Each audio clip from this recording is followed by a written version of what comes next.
Does Jake have selective hearing or what's going on? She was like, that's the kind of girl that you need in your life. That's not what your mama said. There are tons of people out there like Ray, so I just want you to be happy. Let me just say that. Hello everybody, welcome back to Taste of Reality. My name is Queenie for those who don't know me. And I know I had said I would do 4 and 5, but 4 had just too much going on for me to bulk it. So this will be 4 by itself. I'll see if I can get 5 up later today. As always, like this video, subscribe to the channel, hit the notification bell. These people are messy. They're very messy. We're gonna start with Jake and Ray. Ray, well, they're both talking about why there's a deficit in their relationships. And Ray shares that she struggles with jealousy, especially since Zay is an influencer and a club promoter and he doesn't post her on social media. It's the whole thing. I'll see like girls commenting like hard eyes and he'll like it. It's like they're not proud to be with you. Right. I'm torn because social media is 2 things for me. It's either a highlight reel of like all your moments in life or a very curated version of who you want people to perceive you to be. And on the one hand, on the curated version, maybe he doesn't want to seem like somebody who's taken, the influencer life. The whole part of it is the infatuation you get from strangers. Like that's the whole pull. Sometimes when I see my favorite people post their partner, I'm like, okay, we get it. You're not single, fine, right? And then on the other hand, if he was using it as a highlight reel, I mean, hopefully Ray would be a part of it. Yeah, I don't really know. My only issue is if Zay is truly entertaining the women who are in his comments, in his DMs, that's where I have a problem. I am personally able to separate social media from reality in that even on YouTube, some people think that, because y'all see me here every day, everything that goes on in, my life and my mind, and it's just not true. Social media is a snippet of a larger picture. So who cares? But then if he's entertaining it, then you're crossing a line. And anyways, while she's worried about these online girls, she's out here kissing. Ooh. Fast forward to Jake meeting Ray's father, who typically does not like Ray's partners, but this time Papa is a fan. Jake is calm and level-headed. Easy to be around each other. It's very easy to be around Jake, for sure. Right. You like him? Yeah, he's cool. I think that kind of structured history always looks good to a more traditional person, which I'm assuming is what the dad is. And when you compare military background to, well, this guy's still in school, he's an influencer, he's a club promoter, he's a low rider, Zay didn't really have a fighting chance. Over to Zay and Shanique. At first they weren't sharing a bed, but now they're getting a little bit more comfortable and they're talking about well, I don't really know if they were talking about it or if it was more so implied, but basically how the sexual tension is building and Zay is struggling to keep it together. Me and Ray, we're, very active when it comes to sex. Pictures, 2 lions just attacking each other. Listen to me. Sex is great. You guys remember those memes that was like, sex is great, but sex is great, but sex is great, but listen, sex is great. But 3 weeks without it and you feel like you gonna crumble? Or is it the fact that you are spending 3 weeks with a woman that you wish you were having sex with and because you can't, that's the hard part. Well, the other thing is the hard part. But I'm like, listen, it's 3 weeks. You will be just fine because it's low-key bordering on nympho, if we're being honest. That's why I had a problem watching Too Hot to Handle. I'm like, there is no way these people cannot keep their loins in check for a check. Unless y'all are millionaire kids, I don't know. Fast forward to the meeting of the family. I mean, Shanique texted the entire family group chat, okay? Even Gammy was in attendance, okay? And she tells her family that she wanted Randall to propose to show that he is committed and that he's serious and that he does prioritize her. You shouldn't have to put him on an ultimatum, be like, marry me or else. You should know your worth.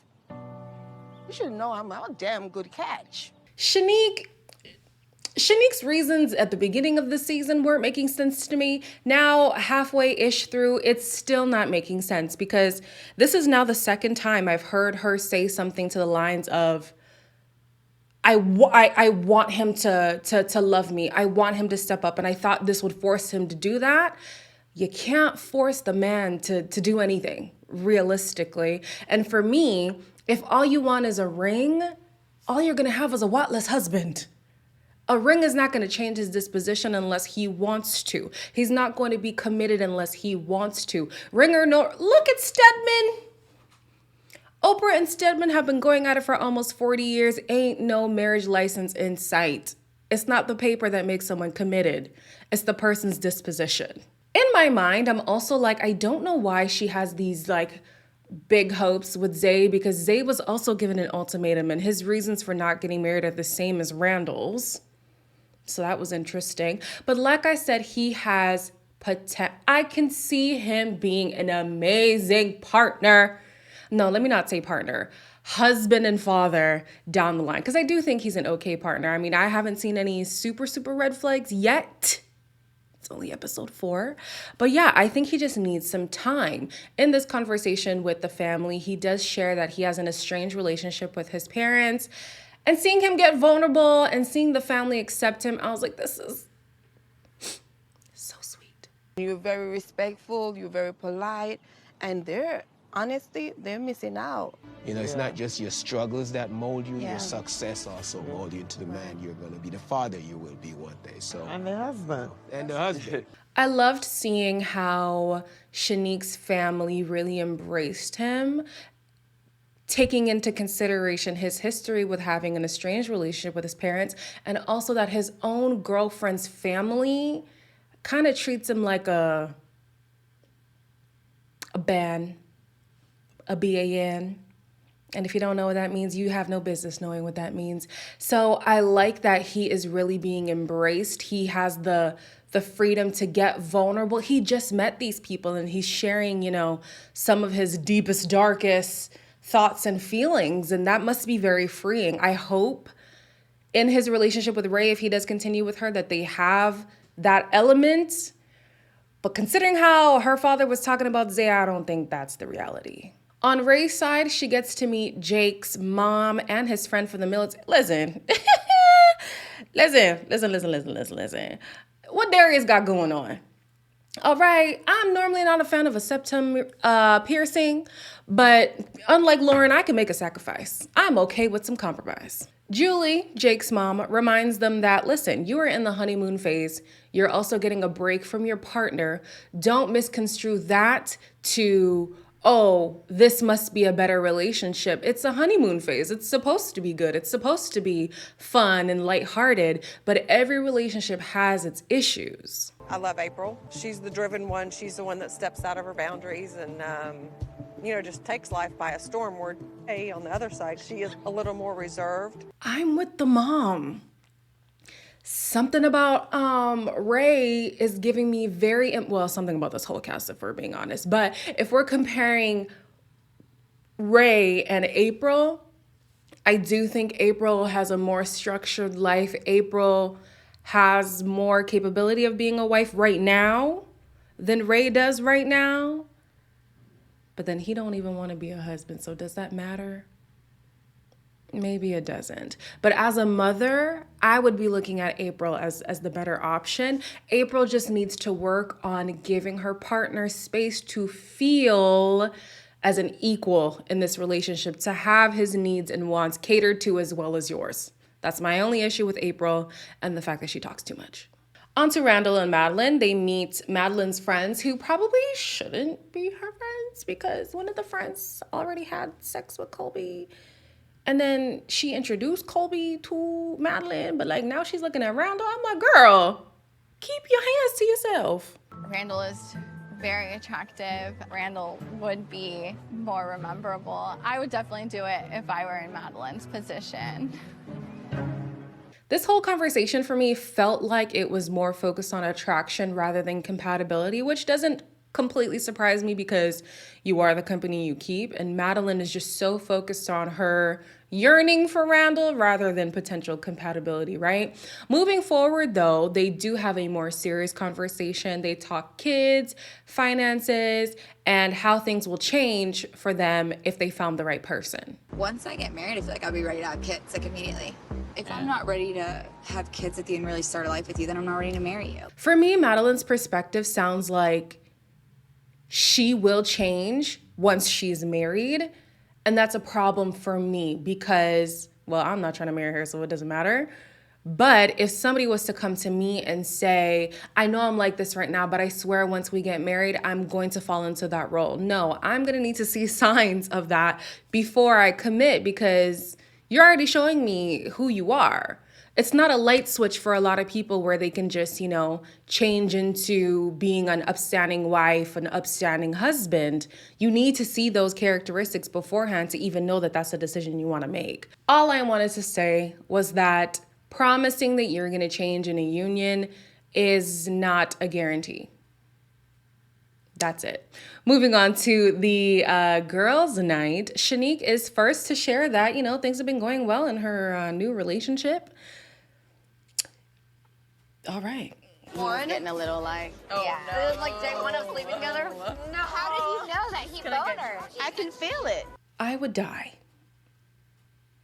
I would die. I know it's natural for people to be aroused by other people. Don't tell me my man is aroused by you. I would die. Then we have Ray, who shares that she and Jake have been kissing. And April actually took it very, very well. She's also learning that she took some things that Jake did for granted, as things like the affection that he would give her or the chores that he would do around the house. And I told him, go in there and treat that woman just how you treat me. And like seeing him do that to you, I did take it for granted and I fucked up. The other people make it a point to call out, Madeline makes it a point to call her out on the fact that she is very long-winded. And it's not even that she's long-winded. She also is overpowering sometimes in the way that she speaks. And so it's easy for her to neglect Jake's feelings, Jake's needs and wants because she's constantly talking. There's no space to listen if there's no space for him to speak, So yeah, hopefully in this process, she can learn to dial it back. She can learn to use her listening ears and close your mouth because that'll be her greatest downfall. Not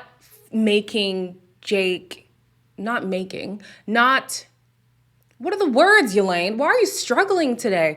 Not allowing Jake to have a safe space in this relationship where he can express his concerns, he can express his needs, and they will be received with love and with an intention to now implement those things in their relationship. There we go. At the guys' night, Madeline and Colby, is toxic. They are toxic people. So Colby starts to stir the pot with Zay. And the story is that they were out one night and there was a random girl that Zay was talking to. And then after talking to him, she went over to make out with Colby. Bro, you was fucking making out with her bag. Stop acting. Don't. I'm not trying to deny what happened. Okay, I just said what happened. Can't nobody force you to kiss somebody you did not want to kiss. All right? Take ownership. I don't even know why he brought this up because it makes him look worse than Zay. Like you're admitting to have cheated. What? All right. Later on, Jake and Zay talk about Ray, and Zay admits that his social media is not a representation of him not being ready for marriage.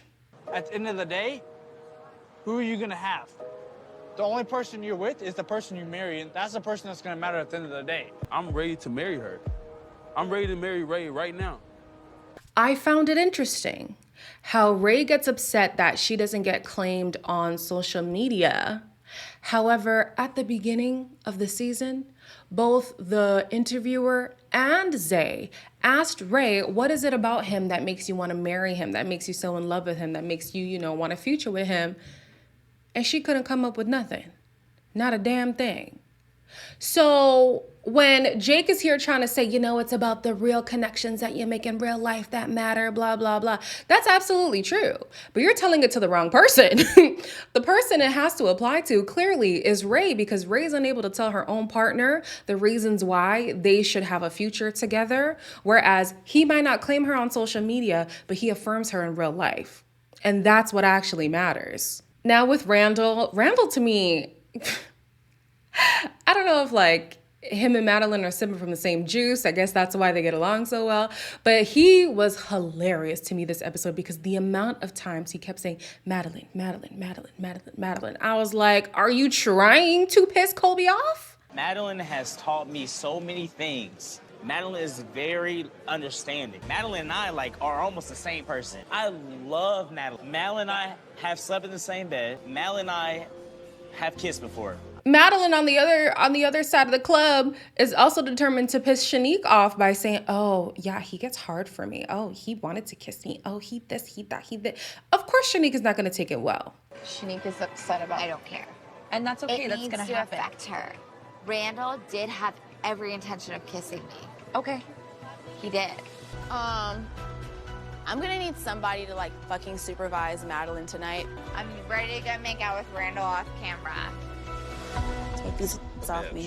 The last thing I want to say before I end this video is there was a conversation between Madeline and Shanique where Madeline was saying she's confused why Shanique doesn't want to live with him. And Shanique's thing was, I'm reserving that kind of privilege for marriage. I don't want to give somebody all of these perks. Like, what's the point? I agree. And I'm not a person who shames people who live together. Listen, both of my brothers live with their partners. All right. It's not something that's foreign in my family. However, for me, if we're going to be common law, what's the point of getting married then? In my opinion, this is just me, no judging. And then, am I supposed to live with every partner that I have? Like, what if, so every boyfriend I must live with? I don't know. I feel like that's a little bit overkill. I do know people who can make it work and it not feel like, you know, what's that saying? Why buy the milk when you have the cow? Why milk the... Something like that. But yeah, I'm of the same belief as Shanique. I just feel like there's certain things that I reserve for my husband and only my husband. I wouldn't want to give myself to that capacity to more than one person, especially somebody who hasn't made a commitment to me that we're in this for the long haul, right? Also, that does not mean when somebody signs those marriage papers, their intention is to be in it for the long haul, or that life doesn't happen and your perspective on being with this person forever changes. Marriage does not determine longevity. It's the person's disposition, like I said before. As always, like, comment, share, and subscribe, and I'll see you in the next one.